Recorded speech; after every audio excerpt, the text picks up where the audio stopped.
Myeloma has seen a major advantage in the last few years.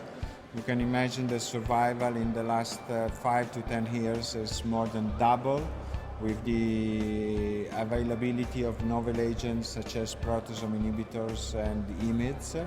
And now, especially this ASCO, several very exciting studies has been presented and mainly related to a second generation proteasome inhibitors, the availability of the new monoclonal antibodies and an HDAC inhibitors, panobinostat.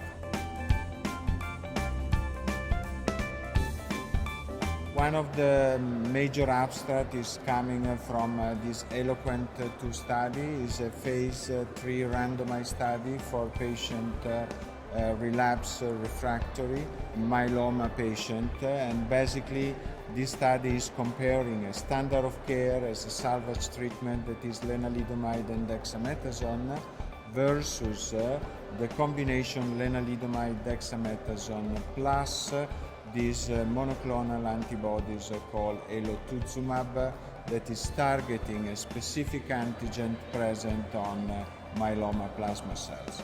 This is a major advantage in the treatment because, as we can say, after 15 years from rituximab and R-CHOP in lymphoma, also for myeloma, we do have the opportunity to add in the treatment armamentarium the presence of the monoclonal antibodies.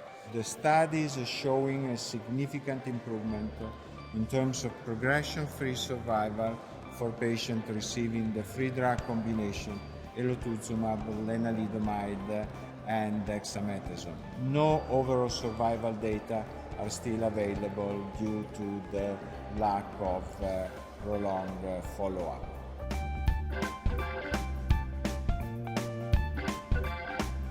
The second study is presenting some data coming from a phase 3 study comparing the second generation proteasome inhibitor carfilzomib in combination with dexamethasone, and this schedule has been compared with another standard of care, that is bortezomib, the first generation proteasome inhibitor plus dexamethasone. So this is in a relapsed refractory patient with myeloma, and is a head-to-head comparison of those two drugs, carfilzomib versus bortezomib, both in combination with dexamethasone. This study did show a major advantage in terms of progression-free survival for the second generation proteasome inhibitor carfilzomib. We should also mention that this combination included carfilzomib at the dose of 56 milligrams per square meter.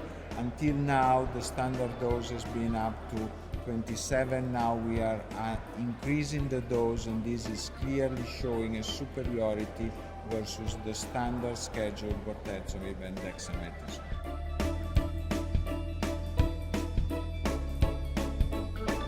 The third study is showing preliminary data for daratumumab, a monoclonal antibody targeting CD38 antigen on myeloma plasma cells. There is a great excitement for this tool because the specific antigen for myeloma is CD38, and this drug is targeting this specific antigen. The study is a phase 1 study, single agent, showing the activity of a single agent in advanced stage relapsed refractory multiple myeloma, and they are showing a significant proportion of response with a single agent without any combination in advanced stage of disease, and that's the reason for the major excitement for this study.